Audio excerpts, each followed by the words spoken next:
Good morning. আমাদের atomic structure class 11 এর আজকে 6th ক্লাস। আগের দিনে তোমরা ইলেকট্রন বিন্যাস শিখেছি। উপকক্ষে বিভিন্ন উপকক্ষে ইলেকট্রন বিন্যাসটা আমরা শিখেছিলাম। তো সেখানে আমরা 18 পর্যন্ত মৌলের ইলেকট্রন বিন্যাস, পারমাণবিক ক্রমাঙ্ক 8 পর্যন্ত মৌলের ইলেকট্রন বিন্যাস আমরা অলরেডি শিখে গেছি। ইলেকট্রনিক কনফিগারেশন যেমন আমি যদি আরেকটু মনে করে নিই যে ক্লোরিন 17, সেখানে আগে 1 এসে ইলেকট্রন যাবে, তারপরে 2 এসে যাবে দুটো, তারপর 2p এ 6টা ইলেকট্রন ঢুকবে, তারপরে 3 এসে ইলেকট্রন যাবে 3p এ আর 5টা ইলেকট্রন পড়ে থাকছে। 1s2 2s2 2p6 3s2 3p5 বিভিন্ন উপকক্ষে ইলেকট্রন বিন্যাস। যখন আর্গন আমরা 18 দেখব তখন একইভাবে এটা 3p6 হয়ে যাবে। এরপরে পটাশিয়াম 19, সেটার electron বিন্যাসটা 1s2 2s2 2p6 3s2 3p6। এরপরে দেখো তোমাদের মতে 3s 3p 3d 3s 3p, তারপরে কিন্তু 3d থাকার কথা, 3s 3p 3d। তারপরে আছে 4s 2s 2p, তার আগে 1s। এইভাবে আমরা উপকক্ষগুলো একে বুঝেছিলাম। তাহলে 3s হয়ে গেল, 3p ভর্তি হয়ে গেল, এরপরে 3d ইলেকট্রন যাবে, তাহলে 3d 1 ইলেকট্রন বিন্যাস হবে। কিন্তু এখানে বলা হচ্ছে যে না, ইলেকট্রন বিন্যাসটা ভুল হচ্ছে। ইলেকট্রন বিন্যাসটা হবে 1s2 2s2 2p6 3s2 3p6 4s1। তোমরা ক্লাস 10 এর বুদ্ধি যেটুকু পড়েছিলে সেখান থেকে শিখেছিলে যে ইলেকট্রন বিন্যাসটা ছিল কে কক্ষে 2টো, এল কক্ষে 8টা, এম কক্ষেও দেখো পটাশিয়ামের মনে করে দেখো 8 1 শিখেছিলে। তাহলে দেখো এখান থেকেই বুঝতে পারছি এতে কিন্তু 9 হয়ে যাচ্ছে 3 নম্বর কক্ষটাতে, 2 8 9। তোমরা নিয়ম শিখেছিলে, সেখানে তোমাদেরকে শেখানো হয়েছিল যে সর্ববহিস্থ কক্ষে 8টির বেশি ইলেকট্রন থাকতে পারে না, কিন্তু সেটা তোমাদের অন্যভাবে জানানো হয়েছিল। এখানে কিন্তু 4s1, তার মানে এখানে দুটো, 2 এতে 8টা, 3 নম্বরেও 8টা এবং 4 নম্বরে 1টা কক্ষে, যদি আমরা কক্ষে ইলেকট্রন বিন্যাস গুলো ভাবি বা সেলে, তাহলে 2 8 8 1। এইভাবে আমরা পটাশিয়ামের ইলেকট্রন বিন্যাসটা। এখন তোমরা প্রশ্ন যে এটাই কেন ভুল হলো, এটা কেন ঠিক হলো? এখানে অব্বাও নীতি, অব্বাও প্রিন্সিপাল যেটা বলছে যে ইলেকট্রন গুলো আমরা শিখেছি যে উপকক্ষগুলো বিভিন্ন শক্তি, উপকক্ষগুলোর শক্তি কিন্তু একই নয়। 3s এর শক্তি থেকে 3p এর শক্তি বেশি, 3p এর শক্তি থেকে 3d এর শক্তি বেশি। এইভাবে শক্তির ক্রম অনুসারে ইলেকট্রন গুলো কিন্তু পূর্ণ হয়। বলা হচ্ছে যে আগে ইলেকট্রন কম শক্তি স্তর, অব্যাহতি এটাই বলছে যে আগে ইলেকট্রন কম শক্তিযুক্ত উপকক্ষে পূর্ণ হবে, সেই উপকক্ষ পূর্ণ হওয়ার পর তুলনামূলক বেশি শক্তির উপকক্ষে ইলেকট্রন প্রবেশ করবে। এখানে আমরা একটা ডান দিকে দেখো, বইয়েতেও তোমাদের আছে, এটা একটা পদ্ধতি, বলছে এই পদ্ধতিতে আমরা কিন্তু এইরকম ভাবে উপকক্ষগুলোর শক্তির ক্রম মনে রাখতে পারি, যেটা এইভাবে, এই যে 3p এর পর 4s, তারপরে যদি আমরা আরো যদি করি,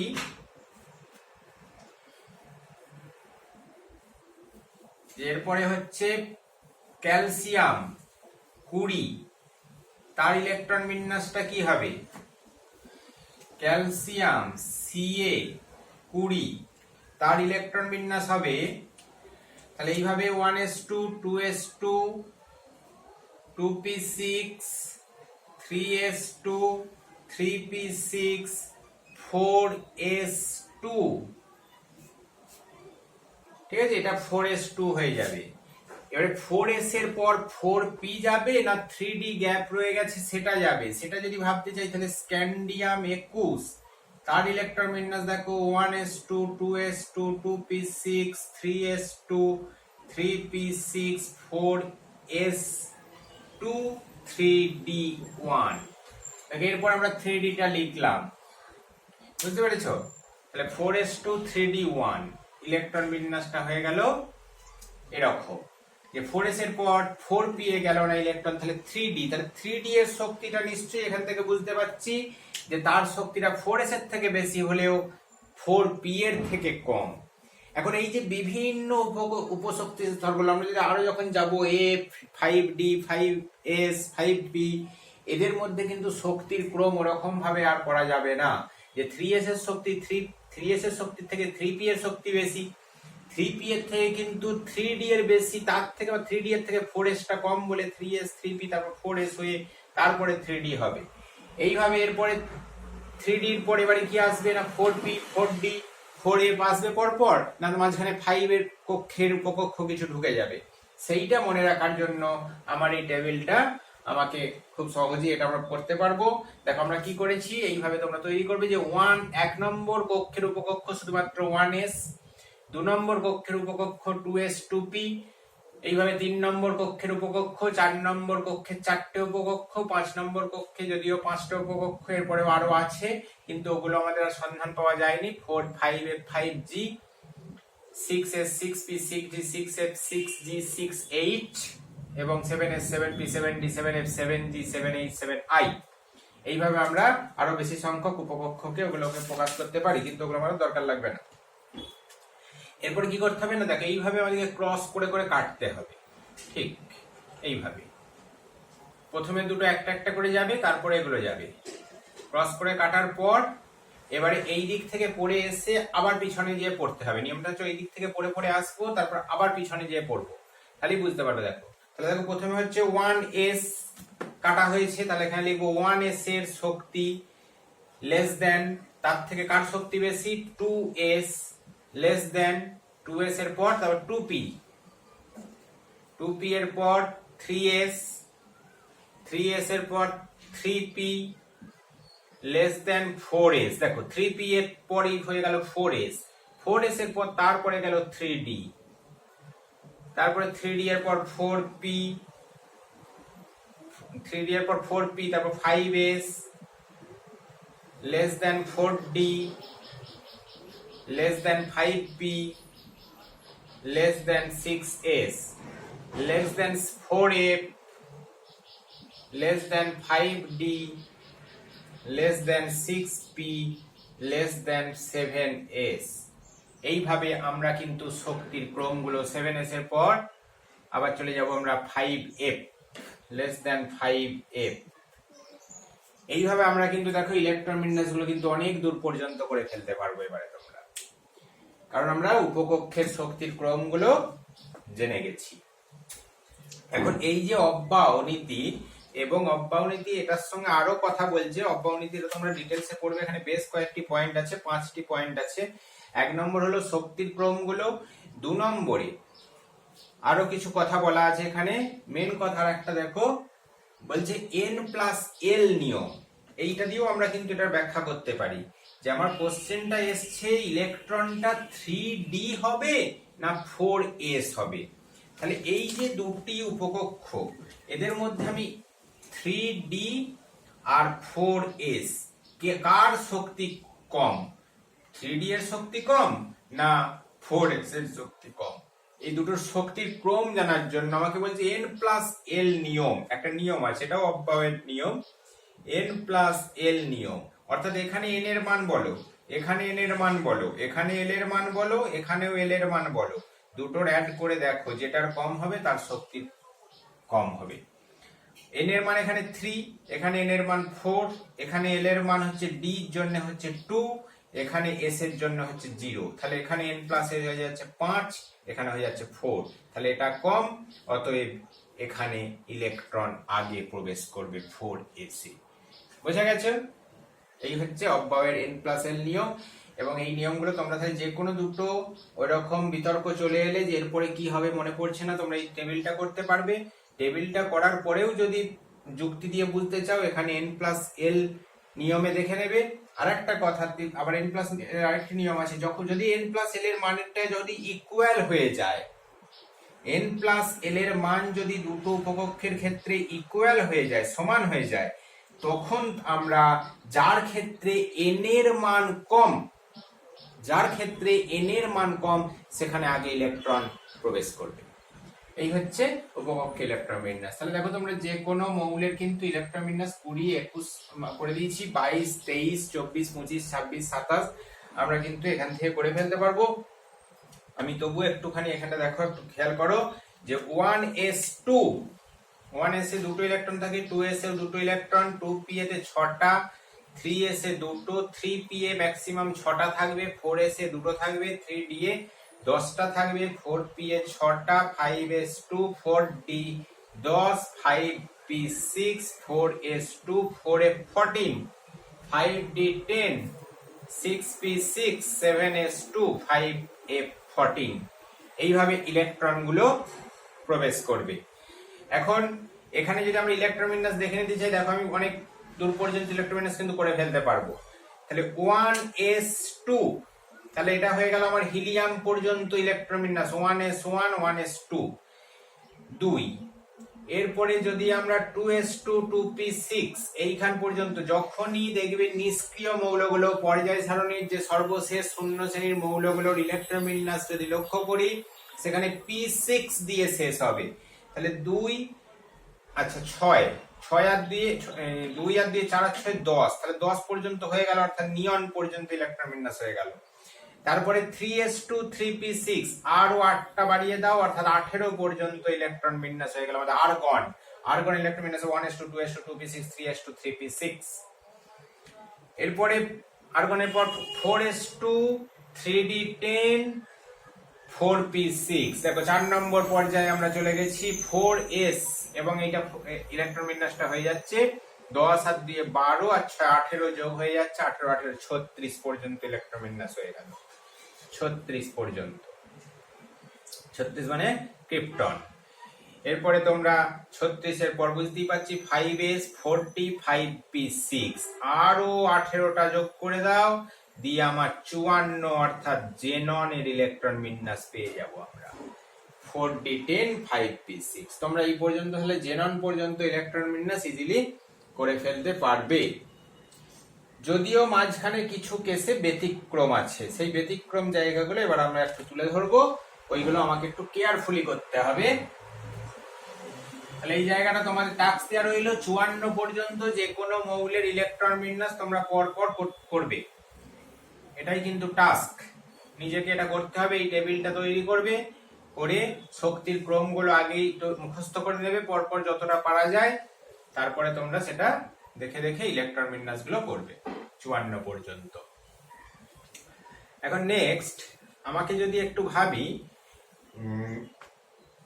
ক্রোমিয়াম 24 বা কপার 29, এই দুটো মৌলের ইলেকট্রন বিন্যাস, ক্রোমিয়াম কপার, কপার 29, ক্রোমিয়াম 24, এখানে ইলেকট্রন আছে 24টি, এখানে ইলেকট্রন আছে 29টি।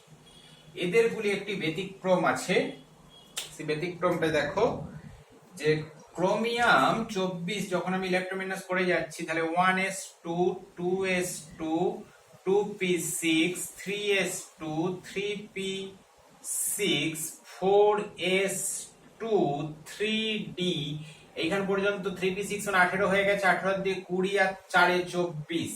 এটাই কিন্তু ইলেকট্রন বিন্যাস হওয়ার কথা এখনো পর্যন্ত যেটুকু তোমরা শিখেছো, কিন্তু সেটা হবে না।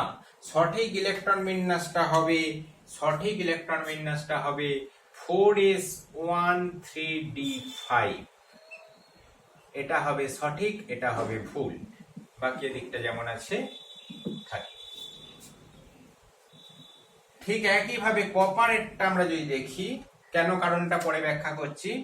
কপারের ভুলটা আগে লিখছি 1s2, 2s2, 2p6, 3s2, 3p6, 18 হয়ে গেছে, 4s2 20, 3d9, কিন্তু এটা ভুল হবে। সঠিকটা হবে 4s1, 3d10। এটা হবে সঠিক, এটা রং। কপার কেন, এর ব্যাখ্যা দেওয়া হচ্ছে এরকম অনেকগুলি কেস পাবে। সিলভার 47 এর কেস পাবে, হ্যাঁ, তা সেখানে একটি নিয়ম আমাদের ইলেকট্রন বিন্যাসের ক্ষেত্রে শিখতে হবে। সেটা হচ্ছে যে বলছে ইলেকট্রনগুলো যখন উপকক্ষে ভর্তি হয়, এটা হচ্ছে অর্ধপূর্ণ, পূর্ণ এবং অর্ধপূর্ণ নীতি। তার আগে আমাকে হুন্ডের মাল্টিপ্লিসিটি সূত্রটা একটু জেনে নিই। আগে আমাকে পড়ে নিতে হবে হুন্ডের মাল্টিপ্লিসিটি সূত্র। হুন্ডের মাল্টিপ্লিসিটি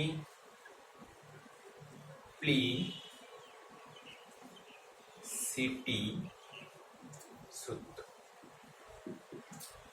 কখন একাধিক ইলেকট্রন প্রবেশ করে, আমরা জেনে নিয়েছি যে একটা ইলেকট্রনগুলি কক্ষের মধ্যে, উপকক্ষের মধ্যে কক্ষকে প্রবেশ করে। যখন একটা 1s কক্ষক, 1s হোক বা 2s হোক, সেখানে দুটো ইলেকট্রন যে থাকে, একটি ঘড়ির কাঁটার দিকে এবং একটি ঘড়ির কাঁটার বিপরীত দিকে থাকে। এরপরে যখন পি উপকক্ষ, যে কোনো পি, 2p বা 3p, সেখানে জানি আমরা তিনটে এল এর মান হচ্ছে এখানে 1 এবং সেখানে ম্যাগনেটিক কোয়ান্টাম নাম্বারের মান -1, 0, +1। তিনটি মানের জন্য তিনটি কক্ষক পাওয়া যাবে এবং সেই কক্ষকগুলোর নাম হচ্ছে px, py এবং pz। ঠিক আছে, এই তিনটি কক্ষকে ইলেকট্রনগুলো প্রবেশ করার সময় পি তে ম্যাক্সিমাম 6টা ইলেকট্রন থাকতে পারে যে কোনো পি তে। যখন আমার ইলেকট্রন বিন্যাস p1 হবে, দেখো একটা করে বলে যাচ্ছে, এগুলো তোমরা আলাদা আলাদা করবে। p1, এটা p1 হলে এটা হবে। যদি p2 হয়, p2 তখন কি হবে, আলাদা করে ছবিটা আঁকবে। p2 হলে তখন ইলেকট্রন বিন্যাসটা তোমার দু রকম হতে পারে, এখানে প্রবেশ করতে পারে অথবা এখানে হতে পারে। এইটি সঠিক, আগেরটি কিন্তু সঠিক নয়। বলছে প্রত্যেক কক্ষকে আগে একটি একটি করে ইলেকট্রন পূর্ণ হবে এবং তারা একই দিকে ঘুরতে থাকবে, সেম ডিরেকশনে। এবং তারপরে যখন p3, তখন এটাও পূর্ণ হয়ে যাবে। এরপরে p4 হলে তখন আবার আমার যুগ্ম ভাবে বা জোড় ইলেকট্রন প্রবেশ করবে একটা কক্ষকে, এবং p5 তারপর এটাও জোড় হয়ে যাবে এবং p6 এ পুরোপুরি পূর্ণ হয়ে যাবে। এটা হচ্ছে হুন্ডের মাল্টিপ্লিসিটি সূত্র। ডি এর ক্ষেত্রেও ঠিক তাই। d10 ম্যাক্সিমাম ইলেকট্রন থাকে এবং সেখানে 5টা কক্ষক আছে।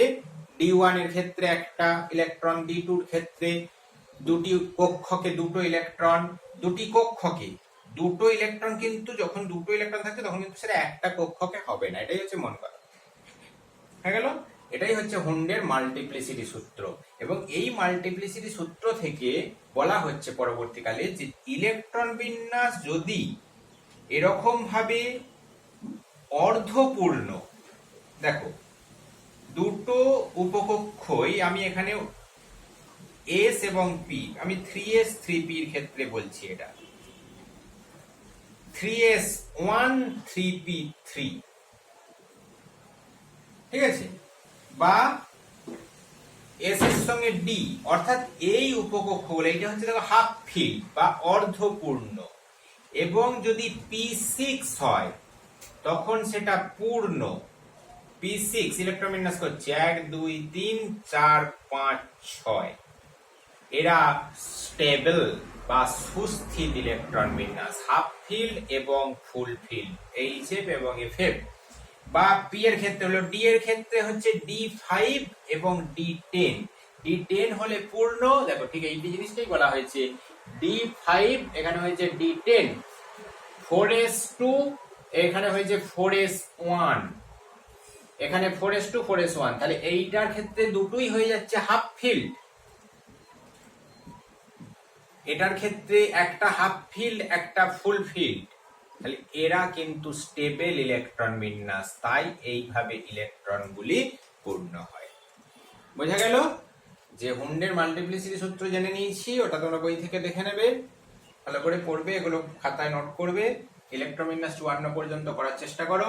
এইভাবে উপকক্ষে এখনো পর্যন্ত আমরা কিন্তু এইভাবে পরবর্তীকালে কক্ষকে, এটা হচ্ছে কক্ষকে ইলেকট্রন বিন্যাস, সেটা আমরা পরে শিখবো। এখন উপকক্ষে এইভাবে করার চেষ্টা করো। এবং আরেকটি কথা, প্রত্যেকটি ইলেকট্রন বিন্যাসের পর তোমরা এক লাইন করে ফাঁকা রাখবে, কারণ আমার ভুল হতে পারে, ভুলটা ওখানে কারেকশন করতে পারবো পরবর্তীকালে। আর একটা কারণে আমি ফাঁকাটা রাখতে বলছি, সেটা হচ্ছে ইলেকট্রন বিন্যাস বর্তমান লেখার পদ্ধতি কিন্তু এটা নয়। বর্তমানে লেখার পদ্ধতি যেটা গ্রহণ করা হয়েছে সেটা হচ্ছে যে আমি এইটার ইলেকট্রন বিন্যাসটা লিখলাম, সঠিক ইলেকট্রন বিন্যাসটাই তুমি লিখেছি 1s2 2s2 2p6 3s2 3p6 4s1 3d10। এটা হলো কপারের ইলেকট্রন বিন্যাস।